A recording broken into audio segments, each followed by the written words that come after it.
What is good? We're back. We got Big D. Shout out to the Dubs Up. Dubs up, baby. Shout out to the Huskies. Shout out to all the Penix love I've seen over the last couple of days. Love it. Welcome to the club, boys. It's about damn welcome time. to the club. Yeah. So he isn't just a backup in the NFL. So a lot of people talking about high caliber NFL throws. All of a sudden, he's rising. That's what happens when you get those national everybody's watching games and you ball the F out, even though he's been balling the FF out for about 2 years now. So anyway, that's not what we're here to do. We are here to talk about some 24 free agents. We did running backs. We're going to hit wide receivers. We just did a nice little 23 versus 24 class, kind of did it in a mock draft version. So make sure you subscribe to the channel, check all that out. That way you get all that right to your little fingertips in the off season. We're going to be doing a ton of rookie stuff, of course, just because your season is over. The fun doesn't stop. This is, some people would say, the most fun part of the Dynasty gauntlet here. The in season is just a grind. The off seasons when you have all the fun, the values all change. So we're going to try to stay on top of the rookies, of course, and get you familiar with those, but you also need to keep track of the markets, who's going where and what, and try to take advantage of those as well while everyone is caught up in rookie fever. So we're going to try to keep you abreast on both situations. Big D, how you feeling? Feeling good, man. Yeah, I mean, you laid it out right. We're getting into the season where it's time for homework. The regular seasons, that's when you're taking your test, right? That's when you're applying all the knowledge that you had and seeing how it shook out and all that. And that's fun in its own right. And there's obviously a good time. And championship weekend just happened. So that's, I hope championship weekend happened for you. If you're playing in week 18, shame on you.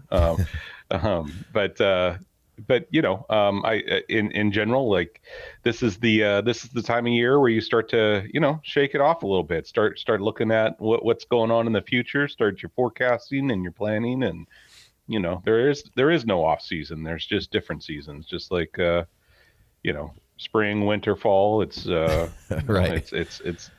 It's now 2024 season, and we're going to start diving in. Yeah. So like I said, we did the running backs already, and we're going to do the wide receivers in a similar fashion. But at the end, we're going to do the higher end guys first. At the end, we're going to maybe take a look at the lower end guys and why some of those guys may be important, and maybe take a quick overview of kind of where the league is on wide receivers. And we know this is a really, really strong wide receiver class for the 24 guys. At least as of right now, 15th will be when everybody declares, but we're expecting it to be a pretty strong class wide receiver wise. So that will help some of this. But not all those guys are going to work out either. And some of these got quote unquote lower end guys have already kind of shown they can work out and could potentially be in spots that could be advantageous, and cheap money, as we like to say, from way back in the day. If you've been following us for a while, we used to do that segment. So let's kick it off here. We'll go T. Higgins. We're going to kind of do staying or going and then discuss for a little bit. So T. Higgins, Cincinnati, staying or going there. And Boyd, to mention, is also a free agent here. He'd be one of those guys that we'll talk about a little later. And in the form of how we're going to do it a little later, we could kind of bring that up right now. Of the Bengals are in quite a precarious spot here where Chase is due some money. Higgins needs some money this year. Chase could be up as soon as this year or next year. You could extend him. And Boyd, who is a little older, but is a pretty trusty asset to have there. And tight end is a little up in the air. Mixon's a little older. Chase Brown looks good, but you need those targets for Joey B to stay doing his thing. So you think T. Higgins is going to end up staying or going in Cincy? Man, I think, as you were kind of laying it out there, with Boyd, with Chase coming up next year, I really think that Higgins is probably going. I think it would make sense if they could figure out a way to make it work, but you're paying your quarterback. There's only so much money to go around, and Higgins is definitely produced. I mean, he's definitely a solid, more than solid, B+ type of wide receiver, but he but I don't know how much he changes the game for them in the long run if they can get younger at that position, aka spin down on that position. They may just do it. I mean, that's kind of what you pay Burrow for, is to make some of those other wide receivers look good, right? So to me, I feel like to me it makes more sense for them to bring Boyd back because he'd be a lot cheaper than Higgins. And I don't know, what's your thoughts on it? Well, I mean, we know that for a very long time, the Cincinnati Bengals have been more than frugal about how they approach spending. But, you didn't have Joe Burrow as somebody. So once you have that, it's like, all right, well, you got to go all in and do what you can. So you almost, it seems like you kind of need to pay Higgins and Chase at the same time. I guess you could say, hey, Chase, you need to wait one more year for your money. But, he wants to get his money as soon as possible and can potentially get even more expensive. Now, unfortunately, T. Higgins didn't have maybe the contract year season that you want, missed a lot of time throughout this season here and was very effective at times, but also kind of invisible in some periods, due to who was playing quarterback or whether Joe Burrow was healthy or not, or whether T. Higgins was healthy or not. So right now they got Cincinnati about middle of the pack here, 16 overall drafting. As far as today, I think would shape up. They, don't really know where they would go with that. This particular mock I'm looking at right here has them taking the Oregon State tackle. I'm always a fan of, bolstering up that line, trying to keep Joe Burrow as upright as possible. But, you could see, I think he's going. To answer the question, they could address it in the draft a little bit here. They drafted the kid from Princeton last year, who's been all right at times. Primary their punt returner, so that that's been solid that he's been able to get on the field.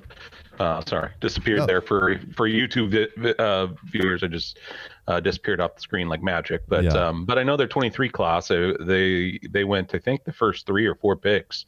It was all defense, and I think that was by design because I have a feeling that might flip flop a little bit in this next go round. So yeah, so they took 2. They also took 2 wide receivers, not terribly high draft capital on them, but Charlie Jones, maybe somebody that they're could be relying on moving forward here. And I always struggle with this guy's name because it is not Andre Isovius. Yeah, it's more like Yosivas is how it's pronounced, I think, or something along those lines. So Andre Ios. Yeah, so bear with me that we pronounced that wrong or right. I think it's Yosivas or something along those lines.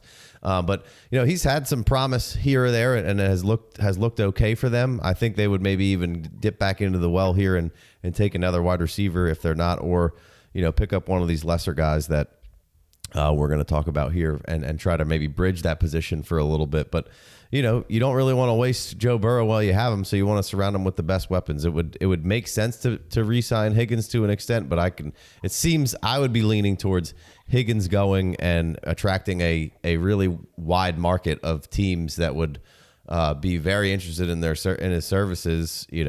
Much like the Chiefs or anybody right now that is trending up that needs that other big dog to come right in and be a difference maker. So I feel like T's going as well. Do you have any speculation on where you would like to see T Higgins land? Some people have been saying Houston, and I'm like, I just don't know why you're going to bring T Higgins down to Houston. It feels like you can with Tank and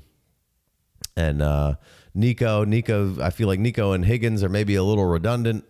So I don't know that I would necessarily love that.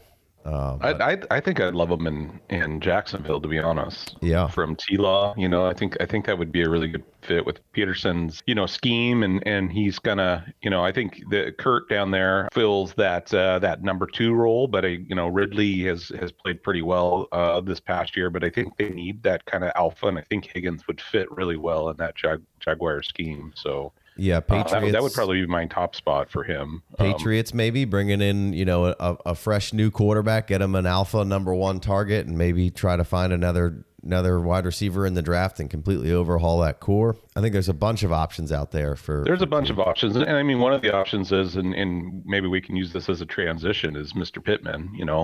Michael Pittman, pity city guy. If Indianapolis, for whatever reason, decides not to bring him back, then maybe they can go after Higgins. Right. So, what are your thoughts on Pittman? Do you think he's staying or going? I feel like he's staying, and I think just because they're in a little bit different position than Higgins, and I can't see a big enough gap between those guys to make that. If you're going to pay Pittman, I can't imagine Higgins is going to be any cheaper than Pittman. I guess is kind of, and they got a rookie quarterback who's under contract. Keep the same guy, keep continuity, get you an alpha number one, develop downs, maybe even bring in another guy. Alec Pierce had a touchdown this past week. I'm not sure when this show's going to come out, but in week 17, I believe Pierce had a deep touchdown. Maybe he's still developing. They've been trying to get a tight end of some sort going there. So, they could certainly use another wide receiver there, but I feel like because of their quarterback situation, because of their salary cap situation, they can very much afford, and I think it's the best thing for that quarterback moving forward is to tie Pittman up. He's been great since he came into the league.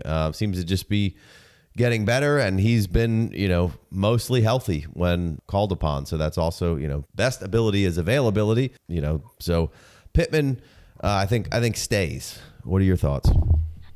I agree with you. I think Pittman fits with what they want. He's obviously produced under both, the small amount that we saw with AR. There was some good Anthony Richardson. There was some good, decent play there. And then he's been leading the pack with Minshew. And so I feel like he's in, and I guess statistically, I don't know. The one thing I didn't do is dig into what kind of money they're going to be demanding. But with this big of draft class and some of the marquee names, including Pittman on the market, I don't know how much he'll demand in the top tier money. And so I feel like he'd be a pretty. Don't get me wrong. I'm not saying he's mid-tier. That's not what I mean financially. But I don't think he's going to be Jamar Chase next year. No, right? yeah, like he's I not going to get paid like Chase. And so I feel like he is he's produced enough where it makes sense that they would lock him in and move forward. So yeah, no, I agree.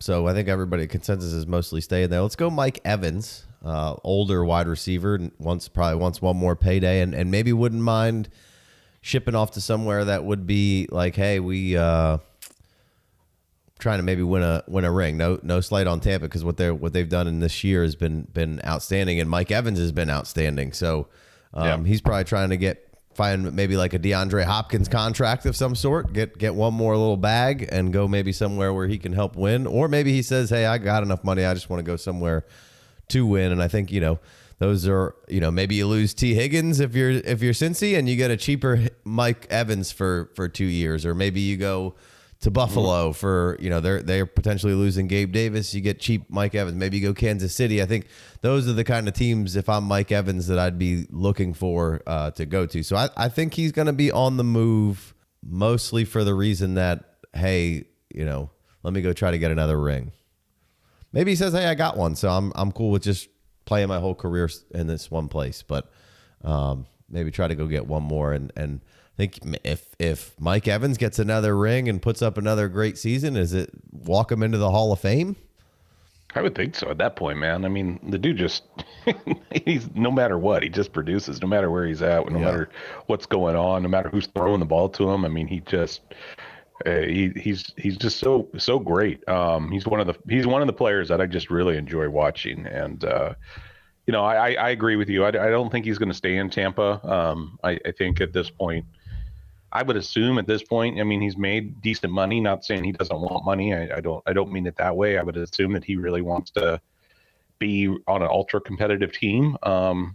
If he didn't, I could see him like maybe going to the Cardinals, a fit like that with Kyler, and they'll probably bring in somebody in the draft, potentially Marvin Harrison, I think that would be a fun little fit. But I could also see him going to, like you said, one of the competitors, like maybe replacing T. Higgins, because I don't think Mike Evans will demand the same money Higgins will, and or the same amount of years, and so that could be an option for for Cincinnati, or even like the Saints, coming in and filling in a role with Olave, and I don't know if Mike Evans wants to be, his personality, at least, it doesn't seem like he has to be the alpha, right? He doesn't have to be the main dude. Like, Yeah. I feel like he's more of that, I want to win, I want to be competitive type of player. And so I could see him going somewhere where he doesn't have the full coverage all the time. And personally, I would, if it was me, that's definitely, I'd love to go to a team that has a dude that's kind of established, and then go in there and and be able to get some of the lighter coverage. So yeah. No, I mostly agree. You mentioned Jacksonville before. They could use another guy. Stays in Florida, catches that nice Florida weather. Don't have to go too far, because I think they're in need. So Evans, I think we both think on the move. Let's go Calvin Ridley. We can transition then we just hit the Jags. I think on the move with Calvin Ridley. What do you think? I think if I'm Jacksonville, I'm on the move with Calvin Ridley. I think if I'm Ridley, I'm on the move if I'm Calvin Ridley. So I definitely think I'm on the move there. I don't know where he, because he's been on his rookie deal. So for him, he needs to make that money, right? Like he's got to get this is his second contract because of the off-season suspension, and then good on him for the mental health, going through that and figuring that out. But at this point, like, he needs to make whoever's going to pay him the most, I think, is where he's going to end up, in my opinion. I don't know who that is. Maybe that's going to be like a Carolina, because of the competitiveness and just the crap show that is the Panthers right now, and they're going to need somebody. So maybe they would pay up and try to pull him in, kind of like Jacksonville did a couple years ago. That's kind of where I feel is Ridley's going to go, and it's whoever's going to give him the bag is where he's going to land. So yeah, that seems, like you said, I think that checks out and makes a little bit more sense. He doesn't, he might put himself in a bit more of a situation where it's not necessarily all about winning. I'm not going to take a cheap deal for Kansas City, or I'm not going to take a cheap deal for, if Washington wants to pay me a bunch of money to come up there and play, I'll come up there and play. Or if like you said, I think Carolina is about to be in the same situation the Jacksonville Jaguars were in when they brought Kirk and Zay in, of having to pay him a bunch of money. I think the Carolina Panthers are going to be in that situation too. So I think that could make some sense there. All right, let's hit Hollywood Brown. Hollywood. Staying or going with Zona here? That's a hard one, man. Yeah. I feel like he's going. Some of the some of the comments that I've just seen around him when I was trying to figure out, what's going on with the heel and his injury, and like, what is he really hurt, or is there something else? And it just kind of feels like I don't know, and there isn't like a scientific method here that I'm going, but with my gut, it just kind of feels like he wanted to play with Kyler, but the scheme and what he thinks he'd be able to produce at is not there for him. And so I have a feeling that he's going to be going. The Cardinals in essence have to kind of reset in lots of ways, and hopefully not just acquire assets, but actually start to build, well, not hopefully from a Seahawks perspective, but from a Cardinals, from an Arizona Cardinals fan perspective, I would be on them to like actually produce and build a team with some concepts, not just bring in names to fill seats. And so I think that with all that said, I think he's going. I think he's going to try to find a spot where he can get paid, but also get paid, but also produce, because he's still young, right? He's like 26, I believe. Yeah, 25, 26. I think he might have just turned 26, maybe. I don't know. Yeah, so I could even see him doing like a 2-year or a 3-year contract, but really it's a 2-year contract type of thing, and landing somewhere, getting a decent amount of money, and being put in a position where he's going to actually get paid, or have the potential to get paid. I don't think like Cincinnati is a good fit for him. I mean, I think it would be. I think it would be a good fit for him from a team perspective, but I don't think from him as a player perspective that makes a lot of sense. Yeah, yeah, I'm following you. I'm smelling you. You got it. Yeah. What do you think? Yeah, so I think when Kingsbury was still there. I mean, obviously last year for a portion of the season before Hollywood got hurt, he was crushing targets. He was top 5 in fantasy points. He was everything that he kind of wanted. He was kind of getting, and then he got hurt. Now, I don't know if this foot is a continuation of that foot, or it's like, hey, yeah, foot hurts a little bit. I'm in a contract year. We're not very good. I'm okay with, being like, my heel hurts a little bit more. Yeah. My heart says he's going to say, hey, I'll take just a hair less and I'll stay here and we're going to go build something together here. But he doesn't seem like maybe that he's that kind of guy. I don't know. I don't know him. So I'm going to assume that he wants the bag and wants to go somewhere too. And I'm never going to, discourage anybody from getting as much money as they can. I think, again, the state of wide receivers, I think there could be a decent market for a guy like Hollywood. Like you said, Cincinnati doesn't make a whole lot of sense. Obviously, Carolina would be somewhere. I think kind of replacing Calvin Ridley with Hollywood Brown in Jacksonville, I think that would be a fun transition. I think Buffalo would be, a nice spot. I just don't know if they have the money to hand out, a big contract to him. So I think all those higher end teams, like you're saying, aren't going to want to, kind of like the Cards or the Bengals rather, aren't going to want to give him that crazy money that he might be looking for to get.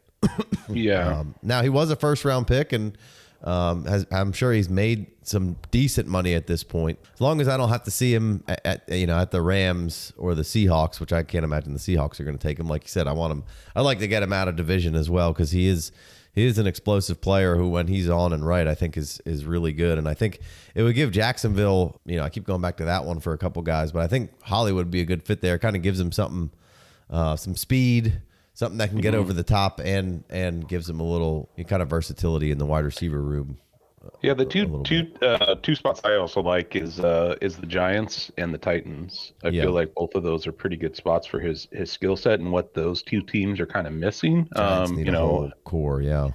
Yeah, I think Giants in particular, because they, as you just said, they need the whole core, but it's also a large city. It's a large area where he can, they can afford to make money. He can probably get some additional, not on the side, but you know what I mean? Like there's a lot more sponsorship deals and stuff like that in the larger cities. And so I feel like the Giants is probably my top pick for him to go. And I feel like that would be a great fit for him.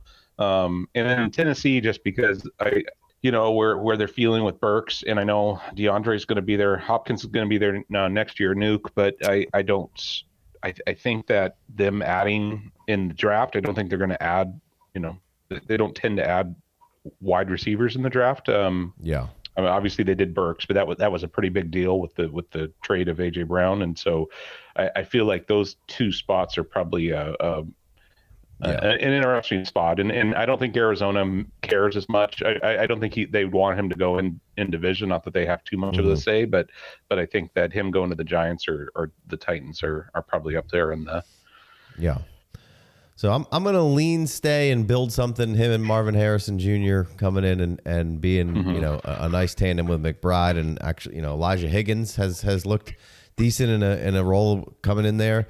But, these guys that maybe want to get paid a little bit more, I think you're maybe looking for teams that have rookie quarterback deals. Atlanta, they got Drake, but you switch quarterbacks and maybe switch coaches. And, would be nice to have a second guy over there. Or like we said with some other guys, Carolina is going to need, need to pay people to come in there. And they desperately need to make a big change to that wide receiver room. Giants as well. I like Wandell a lot, and Hyatt is TBD. But, other than that, it's a lot of questions. Waller, can he be healthy? They're counting on him to be a big pass catcher. That would really be helpful there. And then, Chicago could be another team with a rookie quarterback if they choose to get rid of Fields there, and they don't have a whole lot of help. So that could be another alongside DJ Moore and Cole Kmet there. So all right, any other thoughts on these top guys, and then maybe we'll run through some of the lower guys real quick, like I said at the top here. Yeah, let's roll through the scrap heap here and see what else we got. Sure. Scrap heap. I'm joking, everyone. Yeah. So Gabe Davis kind of, in the lower tier to me. You could maybe throw him in the middle here. And then we have guys like Darnell Mooney, Shaheed, who, I like Mooney and Shaheed a good bit. Odell, only on that 1 year deal. We mentioned Boyd, Curtis Samuel. He's potentially out in Washington, or I believe out in Washington. Kendrick Bourne on IR, but was having a good season for the Patriots there and looked good. Noah Brown had a decent couple of games there with the Texans. KJ Osborne, DPJ, who got traded to the Lions, but he needs a contract. Chark, Greg Dortch, Juwan Jennings. Those are kind of some notable middle of the tier to lower end guys here. The reason, obviously, I like Shaheed. He could really land somewhere fun, and we've been a big proponents of Mooney on this show. Gabe Davis, you kind of hit or miss, but could be an asset somewhere. But I think all those guys are going to end up being fairly cheaper assets. But like I said, when we take the upper aerial view of the whole league here, and we've kind of been doing it a little bit as we went through this, like just going through alphabetically, you look at the Cardinals. Yeah, we're thinking Marvin Harrison Jr., but then does Hollywood stay or not? Yeah, well, then it's Michael Wilson, who I like, I like having him on some rosters, and Rondell Moore. Dortch is out of there, and what do you have? Atlanta Falcons, you have Drake London, and then what else do you have? I mean, I like Kyle Pitts. I think Kyle Pitts can get you can be like your third there or your second there, but you need somebody else most likely. Ravens losing Odell. Right. You have Bateman, who very up and down play. Can he stay on the field? Can he catch the balls in the big spots? Doesn't seem to have a problem really getting open, and I think he could be a good player. He just hasn't proved it. And then we have Zay and two awesome tight ends in Likely, who's playing really well right now, and Mark Andrews. So we're through almost the B's here, and a lot of teams are already looking for at least one or two. Right. And Buffalo, you have Gabe Davis, who's on the way out of here. I like Khalil Shakir. But he's been up and down, with his good's good and his bad is questionable. Diggs is always, on the fence of what you're getting and where he's going to be at mentally. And also getting a little older. I don't think he's necessarily lost anything, and then you have two good tight ends as far as Knox under contract and Kincaid. So we talked about the Panthers. You need everything. And DJ Chark's out of there most likely. Chicago Bears. You got DJ Moore and Mooney's on the way out. They drafted Tyler Scott in this last draft here. And yeah, sure, take a flyer on him some deeper leagues. But nothing of note. Cincinnati potentially losing Boyd and Higgins here. So who knows? Cleveland seems all right there. Amari, Elijah, Tillman. So Dallas seems all right. Denver could be all right. We don't know if Judy and Sutton and Mims, we don't know if Judy and Sutton are going to stay, but they love their little Jordan Humphreys types, Sean Payton, and he likes some guy named Brandon Johnson, just regular old Tim Joe. Patrick. Yeah. Tim Patrick type players. Yep. Right. Detroit has got Amon-Ra and Jameson, who you're hoping he's going to develop into something. He's been looking a whole lot better, but now maybe nicked up again. And Josh Reynolds, I think might even be a free agent, and Peoples-Jones is a free agent who they just traded for. Now, maybe they traded for Peoples-Jones to see if he's a fit, and maybe we can sign him up long term. Green Bay's good position.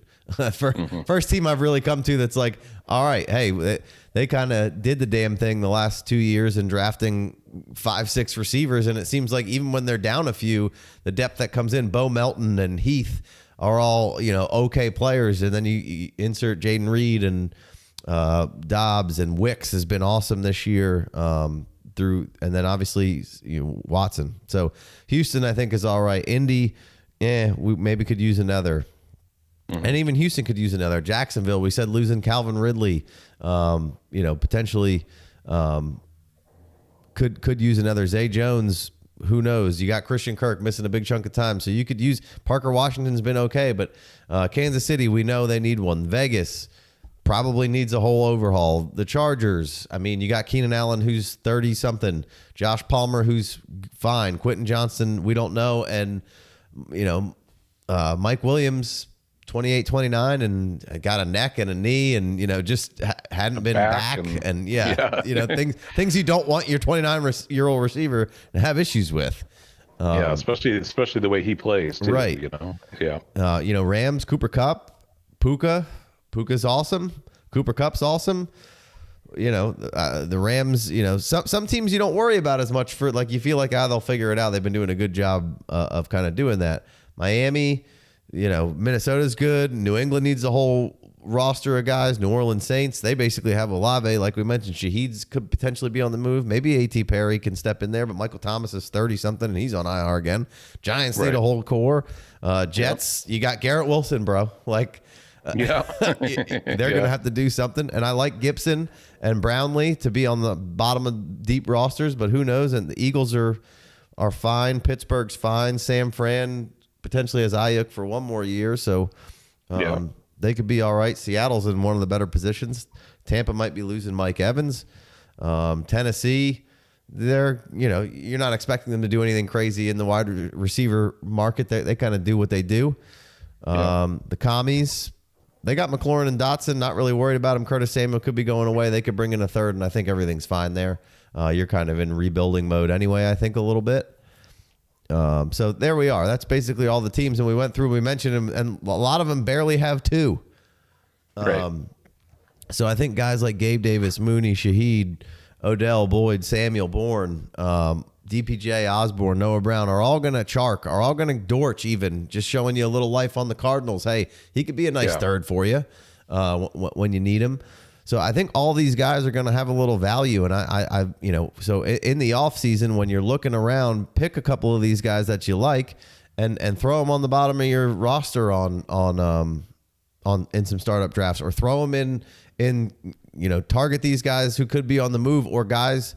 What I like to do is also go look at the depth chart and, hey, all right, Mooney, Shaheed, Odell, Boyd, Samuel, Bourne, all those guys are leaving. Who would be next up? Let me try to grab those as kickers in trade, or guys that might be on the waiver wire that could be, pickups once those guys leave, if they leave. So those are all kind of things that I look for when we're moving into the offseason and we're discussing free agents. Any of those guys particularly stand out to you? For me, it'd probably be Bourne. I think was playing really well before he got injured. Curtis Samuel has always had some intrigue, and Bieniemy seemed to use him all right. He seems like he could still produce for you. And then Shaheed and Mooney would be at the top of my list for those guys to kind of be who I'd be attracted to. I'd like to throw those guys in any deal I could in the offseason. What are your thoughts here on these the scrap heaps? Although no offense on the scrap heap, but yeah, scrap heap is important. You can find gold in there, and I think I think Tyler Boyd, Mooney. I'm a little off on Davis. I do like Bourne. I felt like he was producing. He looked like he was going to produce pretty well in New England before he got hurt. Curtis Samuel is one of those players where, he can be spot start potential, and kind of step in, and you saw that this year. So to see that he still kind of has that in the tank, that makes me interested. I think that the other side of this is to see when they sign, sometimes paying attention to when the contract is actually, is it before the draft? Is it after the draft? I tend to look at players after the draft, because that typically means the team was trying to plug in some holes, or they thought they were going to do something in the draft and they didn't. For these type of players, obviously your top tier, you want those to sign prior to draft, of course. So, and when you were going through this list, the one, we were talking about a couple of these top tier players. I could see the Jets paying for somebody to come in there. You got the Rodgers experience coming back, I think I think they try to get Devontae as hard as they can. Yeah, that could make sense if it's a demand. But I mean, if I'm the Jets, I would try to go in a different route. Mike Evans makes sense on the Jets, right? Yeah, older Mike Evans, guy. exactly. Let's saddle up with Rodgers for a year or two. You get to play with Aaron Rodgers. You got to play with Tom Brady. Different complement, or I guess a complement to Garrett Wilson's skill set. They don't quite do the same thing. So I feel like that would Evans fit there but I would keep an eye on the Jets, because I do think that as the offseason ramps up and just some of the publicity and some of the crap that they've gone through this year, I wouldn't be surprised if they made a splash or two in the offensive side of the ball. So yeah. So and I think a lot of these guys might even draw some more interest from NFL teams than maybe we think in the fantasy community here, because a lot of the times these guys are dead for a lot of people who don't want those top guys. And listen, I understand it. That's what you want. You want the top tier production. But once we get into deeper leagues and you're starting more guys, like you said with Curtis Samuel, you can get some spot starts out of these guys. But I think like Bourne, Shaheed, and Mooney are guys that I think could come in and surprise you and give you that flex start or the third wide receiver start.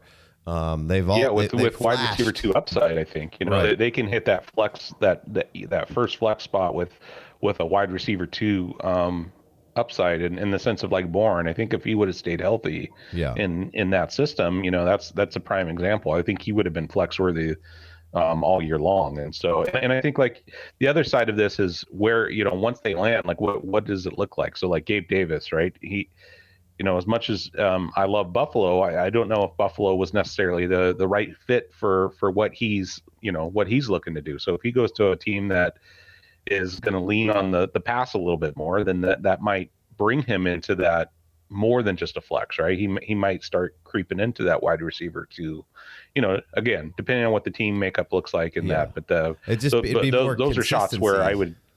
Yeah, and it's cheaper now. It's cheaper to buy those type of things or add them into deals this time of year, January and February.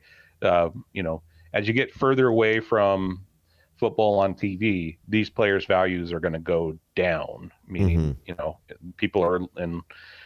As we all are, including myself, we're going to get infatuated with this rookie class, as we should. And there's going to be all kinds of fun and juicy stuff with rookies. And then you're going to look at somebody like Boyd and go, But to me, I'm like, yeah. So yeah, could help you out through the season. And when you get in those doldrums of the season and you got guys down and you need somebody to get up, or we've even seen DPJ have good runs. We've seen Osborne have good runs. So there's just a bunch of guys on this list who we've seen be pretty good, and can be spot start, or even depending on the situation they find themselves in, could provide a little upside. Wide receiver 3, maybe even like you said, maybe even some wide receiver 2 at times. Guys like Shaheed, Mooney, and Chark down there, DPJ are guys who can stretch the field a little bit as well, so they can come in for a specific role and maybe even earn kind of another role in their evolution of where they are. So don't always thumb your nose up at these guys. I like to keep a list of guys that I like to throw in trades, especially, if you're just trading in off seasons and trying to figure some stuff out, or you get into the rookie picks and the rookie drafts, this list of guys here and maybe some of the guys that might be replacing them in the spots that they're leaving potentially. Maybe they'll draft somebody, maybe they won't. We know there's a good class. But those are the guys that I like to just throw in the bottom of that pick trading that I'm doing. Like, yeah, all right, well, I'll give you 2-4 and something else, but let me get Mooney in there too. Let me get Kendrick. What do you care about Kendrick Bourne? You forgot about the production that he was maybe showing you there. He's coming off a knee injury. He signed with, pick a team, signed with Arizona because they needed a third. And you're so infatuated with Marvin Harrison that, just using an example, but sure. Yeah. Those guys that some people will be real loosey-goosey with those kind of guys. And I can't tell you how many times those guys have come out to help me out throughout a fantasy season to get through it. And even, maybe even help me get into the playoffs, or even, KJ Osborne helped some people win some money, a few times. So Noah Brown this year had a great stretch run, and you're right. A lot of fantasy players treat these guys, and again, especially in the off season, especially when the ball's not being hiked, they treat them like 5th round picks in a 4-round league. You only got four picks in your rookie draft. They treat them like 5th round picks. So meaning that and the other key that I would say, and I know we're coming out of the end, but look at your league, look at how many draft picks people have, and sometimes you can kind of get away with, hey, it looks like you got a pretty decent draft class coming in. Let me give you a 25 for one of those players to give you some room on your bench, because you're going to have to clear some room anyways, you know. So those are some little tricks that you can do, and you can sometimes snag some. You know, if I can give a 25 fourth as an example for like a Kendrick Bourne, I'm like, I'm all over that, you know. Yeah. Somebody really might not care at all, and like you said, they're like, I was going to cut him anyway. So yeah, he was going to be fodder. So right. And, you know, you can get at me in the comment like, nobody's trading Bourne for a fourth. All right. Maybe a 24 and a 26 fourth. You know, I don't know. There's right. There's the some kind sentiment of what you're there. saying rings very true. Right. So, all right. For sure. Anything else you got? No, man. I think that's it's going to be an exciting, moving and shaking year. There's going to be so many drama pieces, and you know, I think it would be great to kind of revisit this as we get you know, closer and further along, and we'll see how things shake out. So good stuff. 100%, man. Well, he is Big D. I am Casey. We are the FFD, and we very much appreciate you. Make sure if you're listening on the pod, 5-star review. If you're watching on YouTube, hit us with that like, subscribe, comment below. Tell us what you're thinking. Tell us where you think these guys should land. Tell us we're idiots. Whatever you want to do. Just to, you know, if that makes your day better, that's great. Your comment makes my day better usually, unless you're, you know, just the worst. But even then, really don't care. It's the internet. Do whatever you want. Discord's always available. $5 holler on Patreon. We're going to be doing live mocks. We're going to do plenty of regular mocks. We're going to be doing rookie mocks. So stick to the channel, and we'll be talking plenty of veterans where you can get an edge. We're going to be hitting roster reviews here soon. We're going to try to do one of those at least every other week. So that's not going to stop. Roster audits, maybe, if you will, if you want to call it that. So we got a lot of fun stuff coming up. And this is, you know, the most important time to start drawing up those strategies, thinking of what worked, what didn't work, and trying to get your values together as the market's going to kind of do this. Because like Big D said, when football stops, some of these guys will just go, oh yeah, I don't care about those. And you know, this gets to the best time to trade for veterans, because everybody this is the cheapest they're going to be in season. When they're producing, some people are like, oh, it's really hard. I don't want to get rid of this guy. But in the off season, you know, last season, myself included, you know, Mike Evans, I don't want him. You know, right?